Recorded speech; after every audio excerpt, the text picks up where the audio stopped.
Everybody doing? How are you really doing? Alright,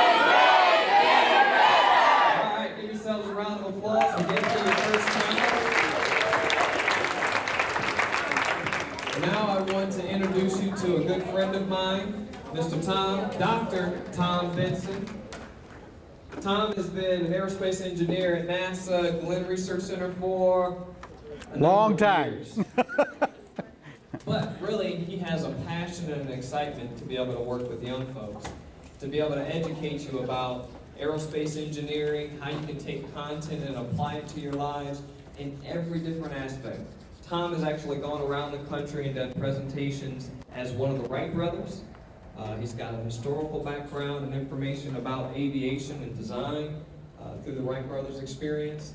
Tom has also worked with the NASA Summer of Innovation Project to go to camps like the Donovan McNabb football camp, where he talked about the physics of football. Tom has got a wealth of experience, not just as an aerospace engineer at NASA, but also supporting our educational programs office. I'll let him tell you more about careers, but if you could, please join me by giving Tom a warm round of applause.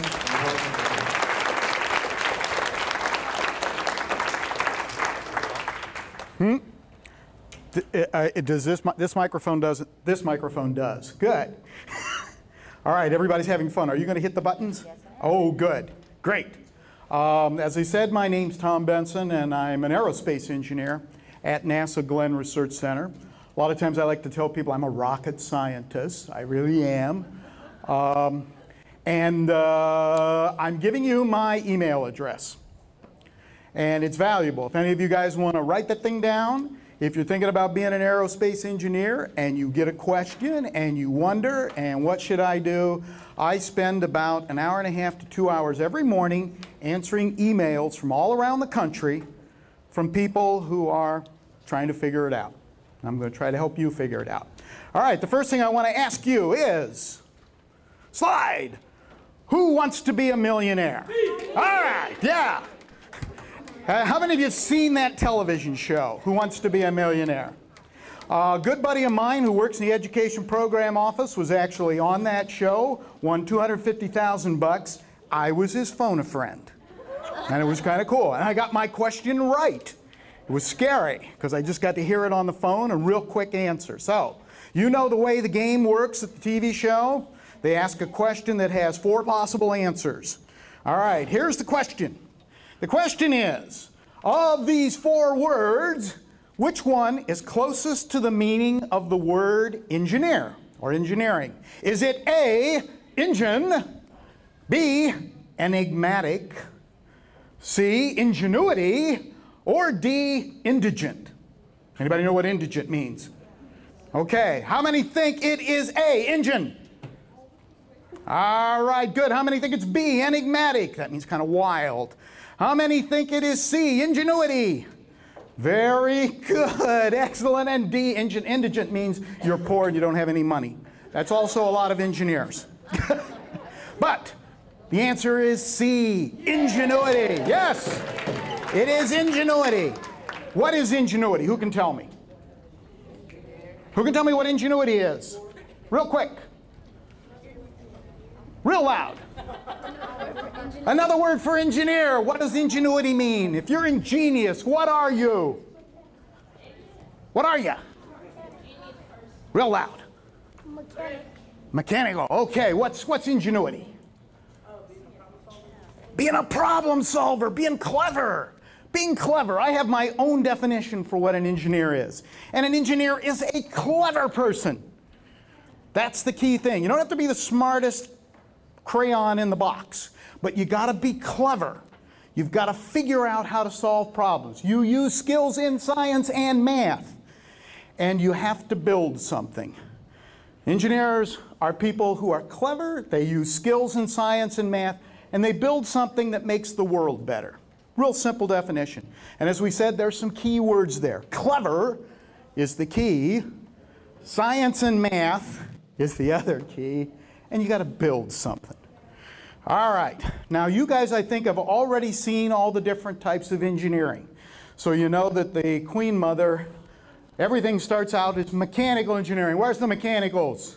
You are the basis. Yes. And everything starts out as mechanical engineering. But then the different groups of engineers come out of that group. I happen to be an aeronautical engineer or an aerospace engineer. Next one. And what do? They do kind of two different things. Some of them start out with just a brand new idea. The person who built the cell phone was an engineer. They were somebody who thought, wow, that'd be a cool idea. How many of you guys have cell phones? Excellent. You can see that engineer made a lot of money because they figured out the cell phone. They figured out a new idea. Most of the time in aerospace engineering, we don't necessarily come out with a new idea. What we do instead is next one. We look at something that's already existing, like an airplane. This happens to be an F-5. And some guy looked at that one time and thought, you know, I can make that one better. I can make it go faster, I can make it go farther, and all objects, tables, cell phones, bags, pencils, computers, all this stuff, starts out inside of somebody's head. It's what's going on inside your head that's important. That's the clever thing. Everything, every object on Earth started out inside somebody's head as an idea. This guy has an idea for an airplane. The next step is the key. They go to the next step, and you sit down with a piece of pencil and paper, and you try to figure it out. Pencil and paper is a key. I used to drive my kids. I have 3 kids. I used to drive my kids crazy because they would catch me at night. Dad, will you help me with our homework? And I'd say, where's your scrap paper? You don't come to me without a piece of scrap paper and a pencil. This is how engineers work. We don't just muse. We sit down with a paper and pencil and we sketch. And we try to ask ourselves lots of questions. How big am I going to make this? How fast is it going to go? How strong does it have to be? How heavy is it going to be? How far is it going to go? All these kind of questions we ask ourselves. And how do we answer them? What's all this ugly stuff over here? Math, formulas. Yeah, how many of you guys like math? And formulas. Good. How many of you don't? There are the honest people. No, come on. I don't want people to be afraid of math. I asked you earlier about how many of you guys have cell phones. How many of you text each other? All right, cool. Go to the next one. If you see this coming in on the text, what does it mean? Be right back. Next slide. Be right back. All right. If you see this next one on your cell phone, too quick. Laugh out loud. Okay, now if you see this on your cell phone, oh, what is that one? F equals ma. What does it mean? Force equals mass times acceleration. Exactly. Force equals mass times. Oh my gosh. What are engineers and scientists doing? We are texting each other. You guys think you invented texting. No, no, no. Next slide. That's Newton's second law of motion. Engineers have been texting each other for more than 300 years. Don't be fooled by math. Don't be fooled by formulas. It's just shorthand. So that when I talk to my fellow doctor, I don't have to say, force equals mass times acceleration. In the same way, you don't have to say, laugh out loud. No, I give them the formula. Now, there's a little bit more you can do with this that you can't do with be right back. And you're learning that in class right now. But this is all it is. When you get back to school in the fall, don't be scared of that stuff. Don't be fooled. They take a lot of real basic ideas and they wrap them up so that only us engineers can talk with each other. Well, now you know the code. Don't be fooled. There's nothing to it. Now, what do? We use those formulas. And there's actually in aerospace 2 different ways we go with things. We try to answer those questions. And some of the answers we can do in math. It's called analysis. This is actually the solved mathematical equations for airflow going past an F-18. That's what I do in my job. It's kind of cool. Big equations, we use big computers. We can do analysis. Analysis don't give us all the answers, though. So in some things, we actually have to build a model of an F-18, and we put it in a big machine called a wind tunnel where we test it and we measure what's going on. And then we use math to take whatever answers we get from this and tell us what's going to happen on a big airplane. So there's analysis and experiment. And it's kind of interesting because you guys have learned already in your activities day, engineers do not work by themselves. Every engineer works in a team. At my place, I work with Rick, and I work with guys over in his office. And I had a summer intern who was helping me do up some computer coding this summer and stuff. We always work together. There's a little process to do it. You need education. You need experience. When you come out of school, you're real high on education. You're not so much on experience. When you get to be my age, you got a lot of experience, but you don't know the latest and greatest in education because I haven't gone back to college for a long time.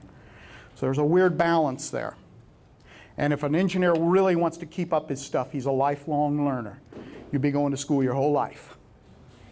So learn to like school. Technology changes. You got to learn new stuff. And when we're all done, we produce a new aircraft. That's an F-18. All right. Now, I think I was asked to talk about how I got where I got. And that's kind of interesting. I come from Columbus, Ohio, home of The Ohio State University. That's where I went to school. I come from a football family. This is my grandfather and his 5 brothers. And my grandfather and his 5 brothers all played in the NFL. They worked on the Pennsylvania Railroad and they played pro football on the weekends. And they traveled around on trains. The very first NFL game was played between the Columbus Panhandles with my grandfather and his 5 brothers and the Dayton Triangles in 1924. I came from a football family. My house was right here. This is the Ohio State University football stadium. On Saturdays, I would walk down and go around the stadium bumming tickets. I would just go around. Anybody got any free tickets? Anybody got any free tickets?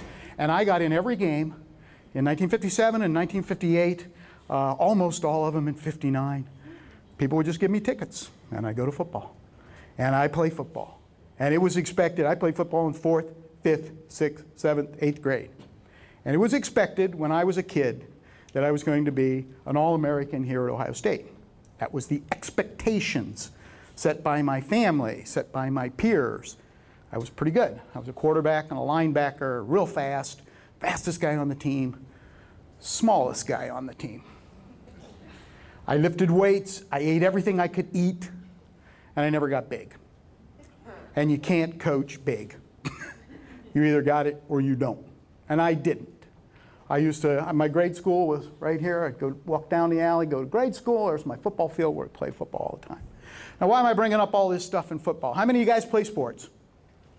Yes.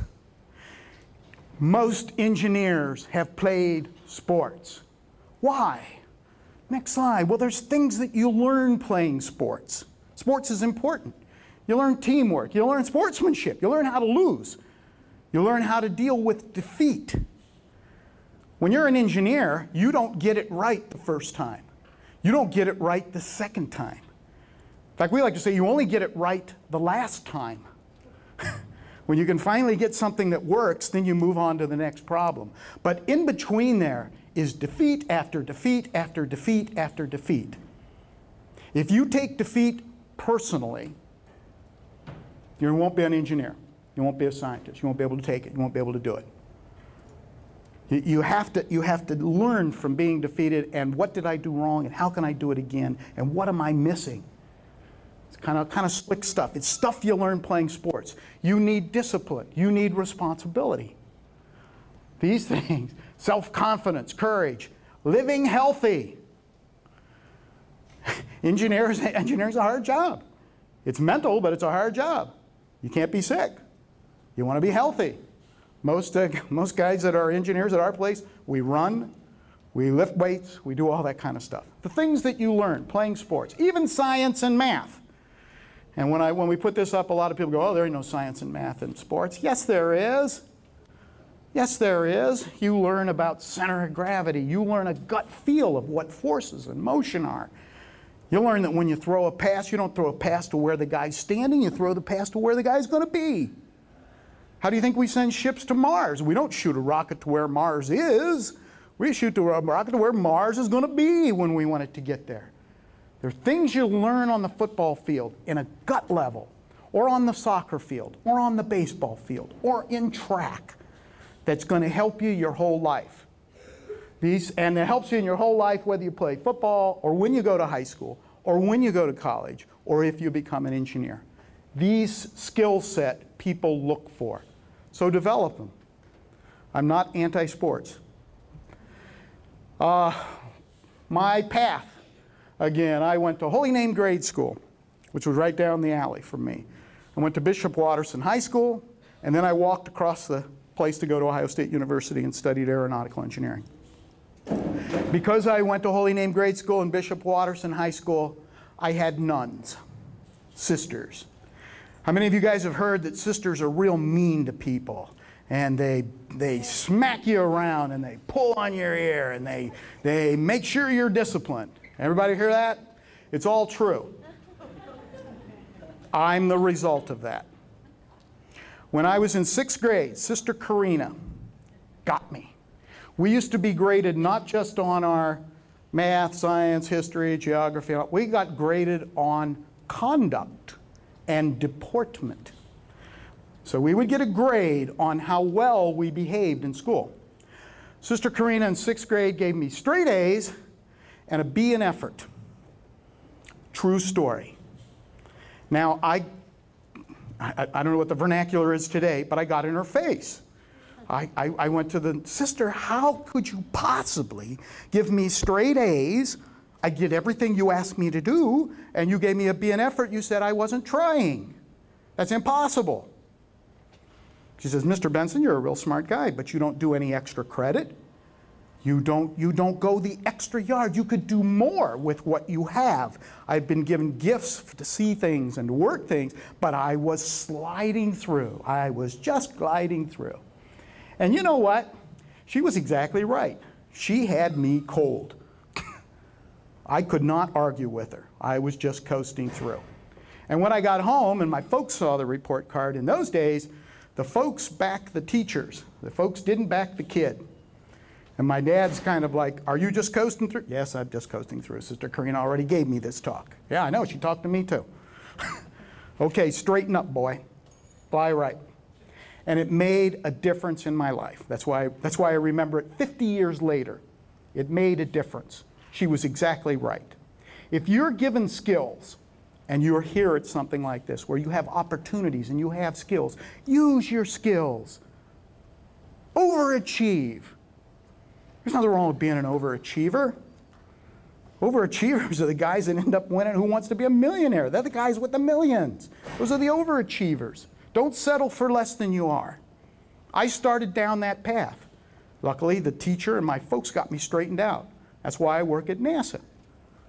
NASA doesn't accept any underachievers.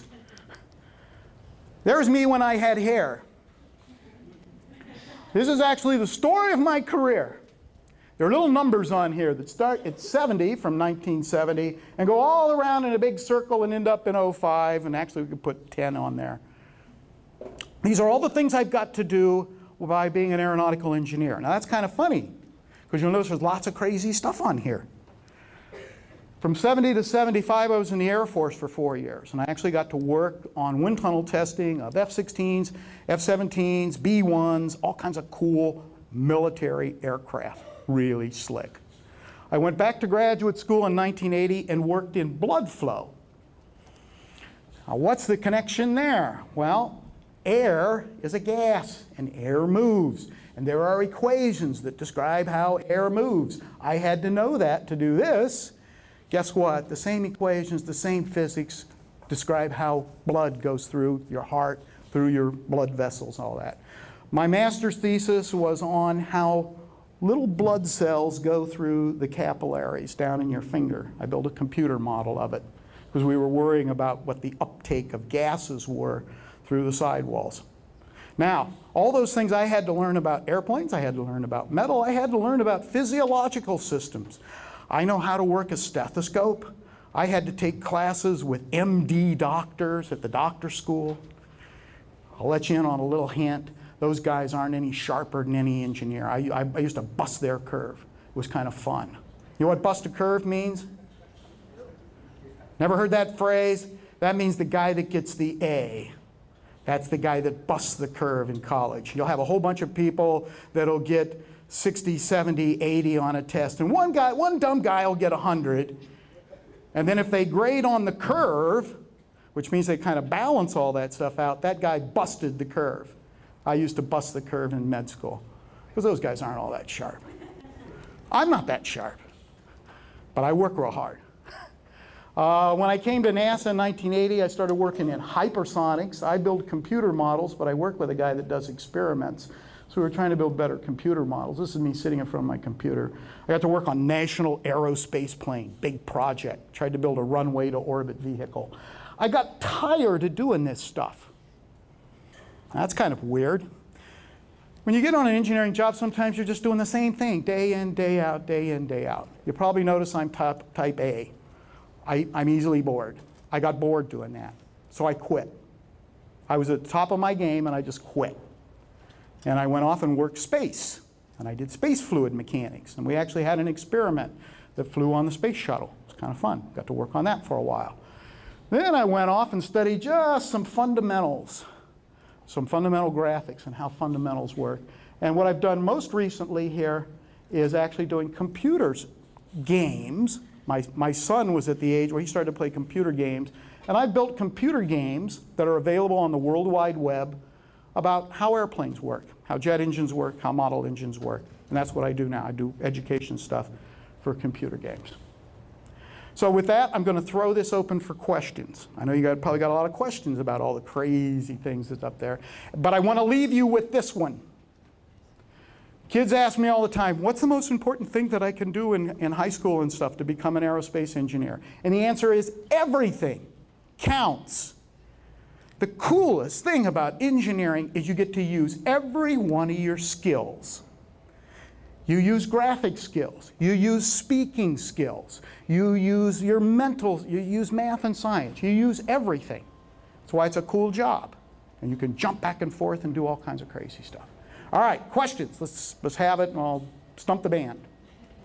I don't know who's going to pick them. All right, right here.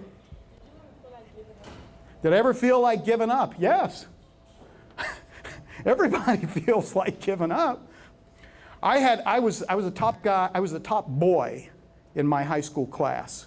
There were 6 girls ahead of me. There were 6 girls that were smarter than me in my high school. I had A's all the time in high school.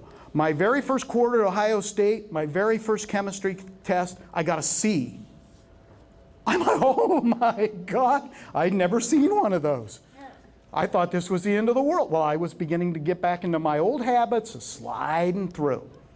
So, yeah, do I give it up? Is this too tough for me? No. Nope. Instead of going out on Friday night, Saturday night, and Sunday, I'm only going to go out one night a week, and I'm going to do extra homework on Saturday and Friday night. And that's what I had to do going through college. It was discipline. That's that sports stuff, discipline stuff. Okay, since you came from a family that played like in that field, did you ever think you were going to become an aero? When I was a kid, did I think I was going to be an aero engineer? It's kind of funny, no. When I was all the way up through 8th grade and stuff, I just loved football. When I was in high school, the Beatles came to America. I thought, man, that rock and roll scene. I played guitar. How many of you guys play musical instruments?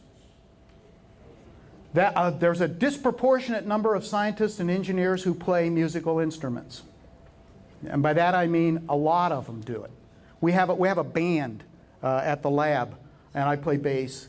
No, I wanted to be a rock star next, but you know, but my guitar stuff wasn't really good enough, and but my math and science was. It's kind of weird. When I went to high school again, we had to do science fair projects. I don't think they do that anymore. That made a big difference in my life. I built a little computer when I was in high school. What motivated me to be an engineer? It was mostly for the sense of fun. The thing that motivates most of the things in my life is having fun. And I don't know, do you guys like to solve puzzles? Do you like to do like Sudokus and you just work and you work and you work and you work and you get done and it's like, yeah! No, there's fun in that. And I could have that fun every day. That's one of the reasons I did it, was I was just looking to maximize and have the most fun. And I enjoyed busting the curve in college. I enjoyed studying a lot, but I enjoyed beating somebody else on a test. There's a certain fun to that. It's kind of perverse, but there is fun. You've done it, huh? Yeah, you know what it's like. Yeah. I used to do nasty things where I would walk out of class and I'd say, did you notice the trick on question number 4? And there wouldn't be any trick. It was just to mess with people's minds for the rest of the weekend. Do you still work with planes? Do I still work with planes? Yeah, actually right now, NASA's trying to figure out that NASB thing. We're still trying to figure out how to get something that works better than a rocket. Rockets are really bad inefficient. And I work on some green programs as well. I'm still a NASA engineer, scientist guy. What did you major in college? In college, I majored in aeronautical and astronautical engineering. Back when I went to school, engineering was 5 years. They told you right off the bat it's going to be 5 years. And if you were really good, you could stay an extra year and get a master's degree, and that's what I did. But I knew going in the first day I was going to do aerospace engineering. You said you built a computer when you was in high school. Did it work? Yeah, I built a little computer in high school that played tic-tac-toe, and it would beat you every time. Again, it was one of them fun things. You could come in and you'd hit the first button. It was like a video game, but it was all mechanical. It wasn't, there was electrical circuits, but I didn't know how to do the switching and stuff, so you'd turn some wheels. In your spare time, what do you like to do? What? In your spare time, what do you like to do? In my spare time, what do I like to do? I still build model rockets. I still play guitar. Right now, I'm still trying to beat Legend of Zelda. I play video games. Every night before I go to bed, so that I can get my brain disconnected, I have an electric Sudoku. That's why I brought up Sudokus. I have an electric one that you can just sit there and I can do them, in about 5-6 minutes. But it's just to get my brain disconnected from the, oh, this bill's due tomorrow, and I wonder how my daughter's doing. And when you get older, you have so many things to worry about that it's hard to kind of get yourself relaxed to go to sleep. And doing a math puzzle works really good. How long did I play football? Just up through 8th grade. I tried on my high school team. I weighed 135 pounds as a junior in high school, and I'm trying to hold the bag for the 230-pound fullback, and I was just getting blasted. I tried, but I couldn't do it. See, there are sometimes when that person asks about, do you feel like giving up? Sometimes you have to know when you should give up. There are some things you should give up on. Me being a football player was a good one to give up on. Me being an engineer or playing music, that was a good thing to stay with. But you got to know the difference. We have time for 3 more questions. 3 more questions. How many years have you been working in the job you're in? How many years have I been working? Well, I started in 1970. So 70, I got out of college. So I have been working for 40 years. Now, little trick. The things you're going to learn in college will help you get a job. It will not help you keep a job. The things that I do in my job every day right now, I work on a PC, I work on the World Wide Web, I program in the Java computer programming language. None of those existed 15 years ago.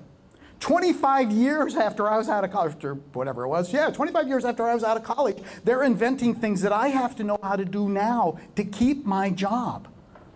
Being an engineer is lifelong learning. Lifelong learning. Stuff is always changing. What's your favorite thing What's my favorite thing to do when I go to work? Probably turning on my computer and seeing, I like surprises. So I like to see who sent me something in my email. What's the latest problem to solve? An engineer solve problems. So I like to get new problems. That's always a lot of fun. I like it better when I've solved the problems. That's a good day also, when we finally wrap this thing up and I put something up on the web and now everybody can use it. Those are good. It's kind of funny. A lot of people want to come and pat you on the back and say, oh, great job, great job. That's not important. I hate to throw out a Woody Hayes thing here in Michigan, but Woody Hayes used to say that people pat you on the back to find where the soft spot is. So don't take people patting you on the back too serious. It's meaningless. You know in your heart if you did the right thing or you didn't do the right thing. You got to be happy with yourself every day, not whether somebody else is happy. I can make my boss really happy and I did a crummy job, and that's a bad day. So you've got to keep yourself happy. One back here. What? We got one. This one last one. Oh, how many years of college? Oh, this is a scary one. You shouldn't have asked. As an undergraduate, I had to do 6 years. I did 5 years as an undergraduate, and then my last year, I worked and got a master's degree. So 6 years for that. I went to the Air Force for 4 years. I went back to work on a PhD, another 3 years of college. 9 years of college. That's more than you get in grade school. Now, I went to Ohio State. All those 9 years, I got football tickets. They were cheaper than what I had to pay as an alumni. So it paid me to go all those years to college. It was great. College is fun. College is fun. And when you get to college, remember that. College is fun. It's fun to learn that stuff. It's hard, but just because it's hard doesn't mean it's not fun. You know, there's all kind of fun stuff. It's cool. If I could go back to college now, I probably would. In fact, I originally wanted to teach college. I think if I hadn't have been drafted, I was a Vietnam War era. I got drafted. I had to go in the military. They pulled me out of college and was going to be sending me to Nam till I went in the Air Force. So, but if that wouldn't have happened, I probably would have stayed and become a college professor rather than working at NASA. Because college is cool. I like college. All right, I guess that's it. We're on schedule. Thank you, guys.